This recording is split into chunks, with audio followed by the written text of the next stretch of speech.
would you pray with me? O risen one, take our lips and speak with them. Take our minds and think with them. Take our hands and work with them.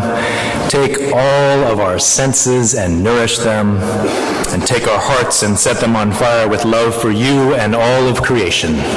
Amen. Please be seated.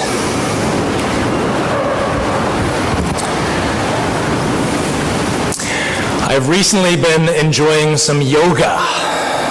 Now, I'm not going to do a downward dog. I'm not going to try to do any of those actions for you from the pulpit today.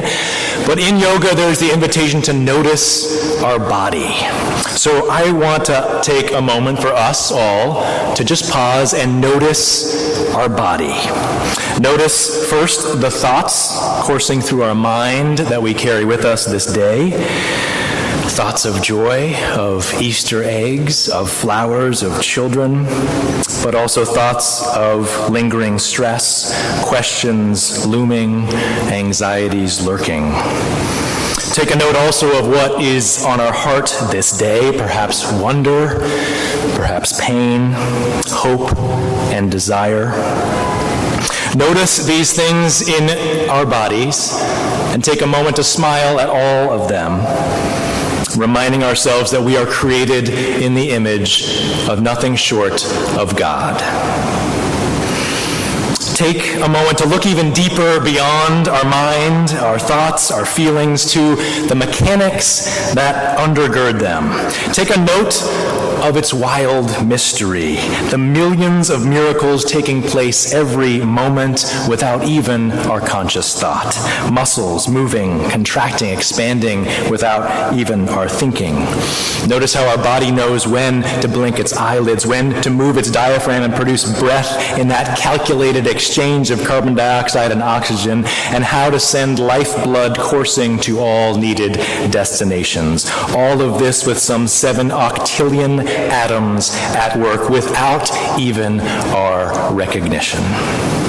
Wonder just for a moment with me at this incredible gift of God, the miracle that is our own body.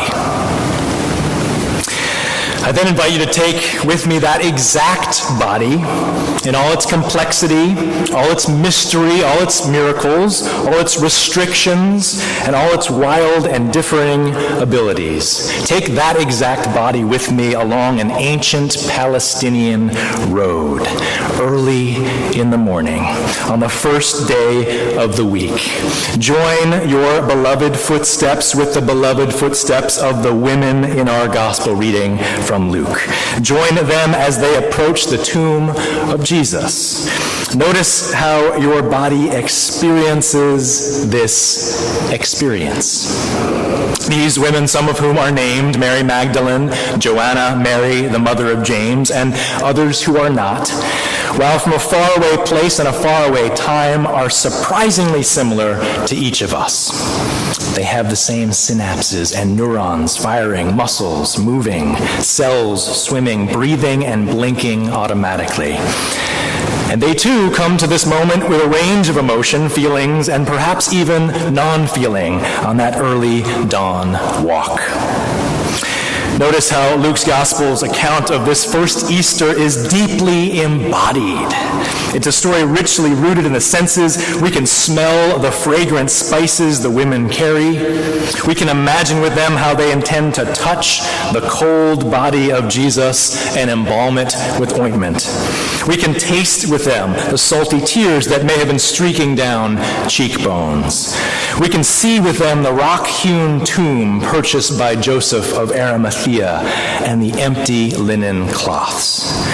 We can hear with them puzzling words from 2 dazzling messengers. Why are you looking for the living among the dead?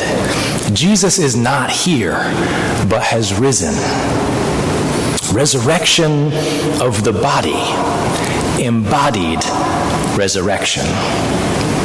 Now, these women are the first ones to witness the empty tomb, but this is not the first time that they show up on the scene. The Gospel of Luke goes out of its way to make a point that these women are prominent in the early community of Jesus' followers. They are not only the ones who see the empty tomb, they are the ones brave enough not to desert, betray, or deny Jesus. They are the ones that stayed with him at the cross at Golgotha, even to his burial. They are true disciples who journey with him in all the ups and downs of that original Holy Week, from the palms of Sunday to the commandment to love on Thursday to the cross of Friday, the silence of Saturday, and the mysterious, miraculous rising of Sunday. They only arrive at Easter's baffling and hopefully empty tomb, and hopeful empty tomb, after being in the journey all the way. Easter requires a backstory. We here at Church of the Covenant have been journeying together since the beginning of Lent. Coming to grasp the joy of Easter requires, as we have found, some intentional preparation.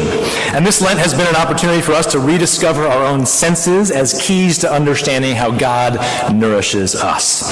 In worship, we took an intentional break from our usual focus on the work of justice and zoned in on our spiritual lives. In a prayerful way, we turned our focus inward for 40 days, knowing that tending to our spiritual lives is a critical component of our collective striving for more peace and justice in our world. And like the women in Luke's gospel, we open ourselves to touch, taste, see, hear, and smell the nourishment of God's Spirit that is all around us, vital sustenance that we are often too busy to take in. We were invited to open our full bodies to the embodied feast that God freely offers to all. One tangible expression of this focus was our practice of celebrating communion each time we gathered in worship during Lent. And this was a new experience for many of us. We joined that growing progressive Protestant movement that is rediscovering the wondrous mystery of the sacraments and how engaging with them more frequently can often deepen our spiritual lives. Recalling John Calvin's 16th century preference that the Lord's Supper should be celebrated at least weekly, we also rediscovered some of our own Reformed roots in this change. And I've heard from some of you how this season has been rich and refreshing. This embodied feast that has been a Lent not of abstaining or abstinence, but one of sustaining and sustenance. We have been able to celebrate the real presence of Christ with us as we break real bread and drink from the real cup. Through engaging this sacrament more regularly, we have allowed our senses to realize our spirituality in a more deep way. Nourishment as theological concept amplified by the real lived experience of eating and drinking in church. Remember how the freshly baked tortillas smelt in Bates Hall. Remember the taste of that crusty peasant bread. Remember the touch of the challah. These experiences, and one that we will continue here on Easter Sunday, invite us to take a step away from our often overly active minds and engage more fully with the rest of our bodies, less rational, more embodied. In our worship, we have experienced a number of different ways of celebrating communion, but one thing we have heard every single week: do this and remember me. Now, these are the words of Jesus. The sacramental embodiment of Jesus through bread and cup hinges upon remembering the story, remembering the love of God in Jesus. Remembering is central to our understanding of communion. Remembering is also central to our understanding Easter. Notice how the two dazzling messengers in our gospel call the women to remember the things that Jesus said when he was alive, that he must be handed over to sinners, be crucified, and on the third day rise again.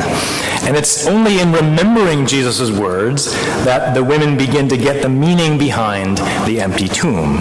In remembering, they find the courage and drive to go back and tell others about the risen one. Without their having had such courage and remembering, we would likely know nothing about this Easter story. Later in the same chapter of Luke 24, two disciples are on a road to Emmaus to encounter a stranger. And that stranger talks to them and walks with them and explains the wonderful mysteries of faith. And it's only when they break bread with this stranger that their eyes are opened and they realize that stranger is none other but the risen Christ. And it's then that they remember all that Christ had taught them and taught them about their world and the life of faith. And hurriedly and excitedly they ran back to Jerusalem, excited to tell others. Scholar Fred Craddock comments on this text and says, remembering is often the activating of the power of recognition. The women and the disciples walking to Emmaus remembered that at one point in their life, they got it. They had recognition at one point in the past, and remembering that even in the sorrow and the cross and the mystery of an empty tomb gave them the hope that they needed to press on through. The hope that one day they might get it again. Friends, this is the journey of faith. It is not a journey of getting it all the time or growing stronger like the trainer of running a marathon so that on the day of the marathon they might run those 26.2 miles without fatigue. It is a journey of fits and starts, a journey of remembering, forgetting, remembering again.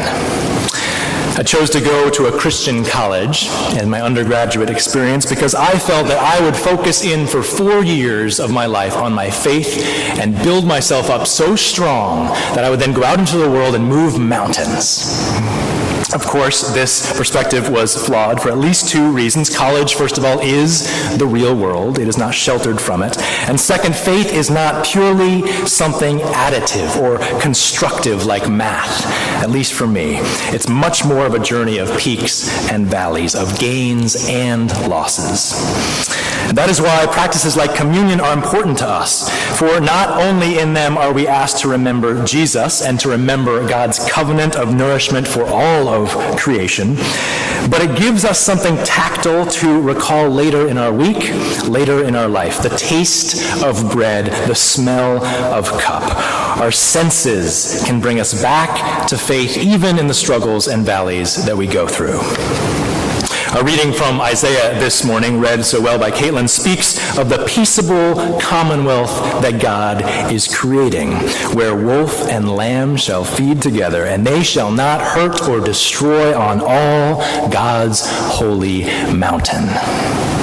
We need to hear more of that peaceable kingdom in our world today. Of course, as we look at our world, we see such unprecedented vitriol and violence that it causes us to even doubt the role of faith. Scholar N.T. Wright, in his book, Simply Christian, Why Christianity Makes Sense, speaks about seeing into such a world with Easter eyes. He writes, made for spirituality, we wallow in introspection. Made for joy, we settle for pleasure. Made for justice, we clamor for vengeance. Made for relationship, we insist on our own way. Made for beauty, we are satisfied with sentiment.